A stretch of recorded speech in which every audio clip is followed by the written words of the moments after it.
the different components of physical fitness. So let's start with this topic.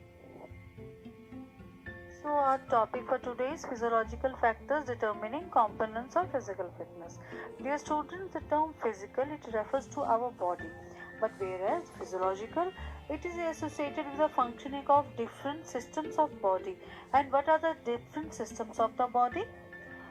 They are skeletal system, the muscular system, the cardiovascular system, the central nervous system. So how they coordinate with each other and how they determine our physical fitness components, that we will study in this chapter. So first of all, let's study the physiological factors determining our strength. The first physiological factor determining strength is size of the muscle. Dear students, the big muscle people, they have more strength than the thin muscle people. Number two, gender, males and females. So the males, they have more power than females according to their physiology. Number three, body weight. The person with more weight, they have more strength than the person as compared to the less weight. And intensity of the nervous impulse. If the nerve impulse is fast in some people, then they have more strength. Let's see the next page about muscle composition. Dear students, in our muscles there are two kinds of fiber, red fibers and white fibers. Red fibers, they are called as slow twitch fibers, and white fibers as fast twitch fibers. The ratio of these two fibers also determines our speed, strength and endurance. So the person who is having more white fibers, they will have more strength and more speed, and the person who is having more slow twitch fibers, that means more red fibers, so they will have more of endurance. So this factor of muscle composition, it will be repeated in your flexibility part also, in the strength part also, and in the speed and endurance part also. So please remember it very carefully. The slow twitch fibers, they have more of endurance, and the fast twitch fibers, they have more of speed, strength and flexibility. Students, let's play a quiz here. See this picture? Yes, these two men, who will have more power? Yes, this muscular man, the person with big muscles will have more power. Number two, this picture within a boy and girl. According to physiological reasons, the boys, they have more power than girls, or the males have more power than females. Here, this thin and fat, the person who is having more weight, yes, he will have more strength. Here, see this picture also, the person who is lifting a weight, and the another one is marathon. So what is their muscle composition? Yes, who will have more white fibers? Yes, the more white fibers, the one who is lifting a weight, he is having more white fibers, and marathon runners, they have more of red fibers.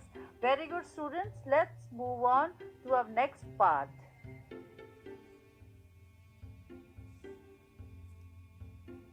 Now, the physiological factors determining speed.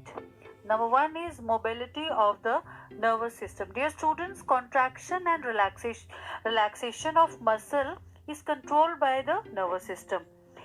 If the speed and the frequency of this contraction is high, then the speed will also be high. And these factors, they are hereditary. The mobility of the nervous system is hereditary, but to some extent we can improve the mobility of the nervous system also.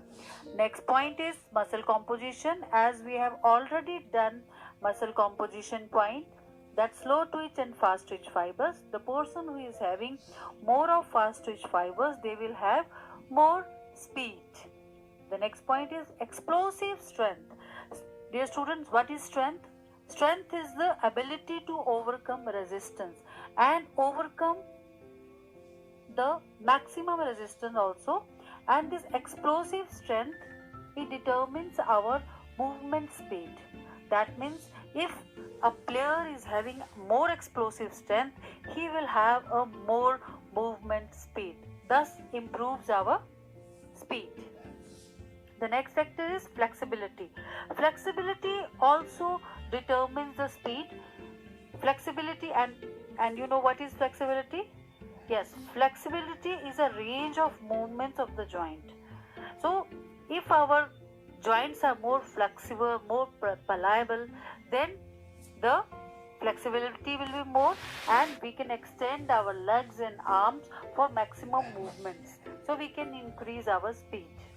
The next point is biochemical reserves and metabolic power.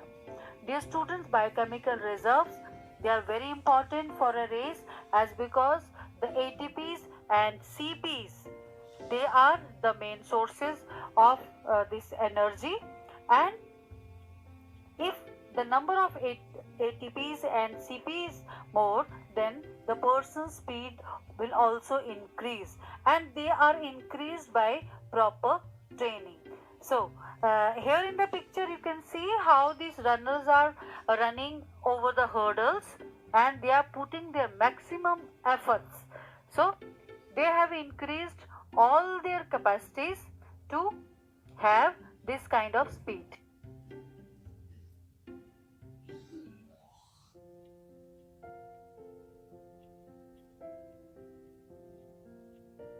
Now, physiological factors determining endurance. The number one factor is aerobic capacity. Aerobic capacity consists of 3 points. First of all is oxygen intake. Oxygen intake, that means taking oxygen from the environment, the capacity of the lungs. If our oxygen intake capacity is more, then our aerobic capacity will also be improved. Number two, oxygen transport. When the oxygen is collected in the lungs, the blood takes the oxygen to different tissues and muscles of the body. So this is called as oxygen transportation. If we have fast transportation, then we will have our aerobic capacity much improved. Number three, oxygen uptake. Oxygen uptake means when the oxygen is supplied by the blood to different tissues, there each and every cell in tissue that takes oxygen from the blood. So this capacity is called as oxygen uptake. If this capacity is also high, then the aerobic capacity will also be high. So dear students, we have to remember there are 3 points in aerobic capacity: the oxygen intake, taking oxygen from the environment. Number two, taking the oxygen to the whole body, this is oxygen transport. Number three, oxygen uptake. Uptake means taking the oxygen from the blood by the tissues. Now, next point is movement economy. Dear students, when we are running a marathon race, like the students who are doing long distance races, they follow a very, constant speed. Constant speed and constant movements.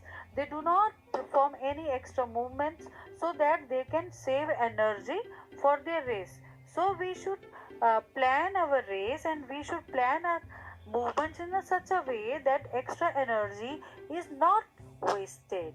Number three, the endurance capacity also determines on muscle composition. You have already learned many about muscle composition in the earlier 2 slides, that the muscle constitutes of 2 kinds of fiber, that is slow twitch and fast twitch fibers.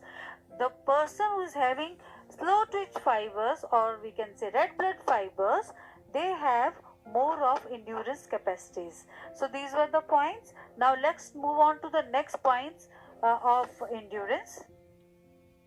Next point is energy reserves. Dear students, endurance also depends upon energy reserves. If we have more of energy reserve, then it is very beneficial for a marathon runner, for a swimmer, for a cyclist. And if our energy reserves are less, then it is very difficult to run a race. You might have heard about the concept of carbohydrate loading. It is a process to increase the energy reserves in the body. You can see this athlete, he is a marathon runner, but somehow he is very exhausted and it is very difficult to complete the race, but this another athlete is helping him to reach to the finish line. Next point is lactic acid tolerance.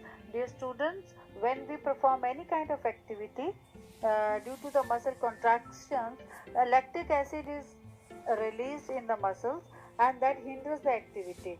So if a player can have a more tolerance to tolerate the lactic acid, then it improves the endurance also. Or to improve our endurance, we must have a proper tolerance of lactic acid, and it can be improved through proper training. Physiological factors determining flexibility. The first point is muscle strength. To have a more flexible body, our muscle strength is very much required. With proper muscle strength only we can stretch our joints to its maximum limits. Muscular bulk and size. If our muscles are bulky and very heavy, then it is difficult to perform flexibility exercise or to stretch. So they hinders the stretchability. Third point that determines flexibility is joint structure. The joint structure also hinders flexibility movements. Different joints provide us different kind of movement. For example, the elbow joint, it provides only a hinge movement up and down only, and the shoulder joint, it provides a circumduction movement or full circle movement. So different kind of movements are provided at different joints. Connective tissue, the softness, the stretchability of the connective tissue, that also helps in gaining flexibility. Age and gender, the students of or a child of less age, they have more flexibility in their childhood or in their infancy or in early childhood. They have more flexibility than a child of later childhood or adolescence.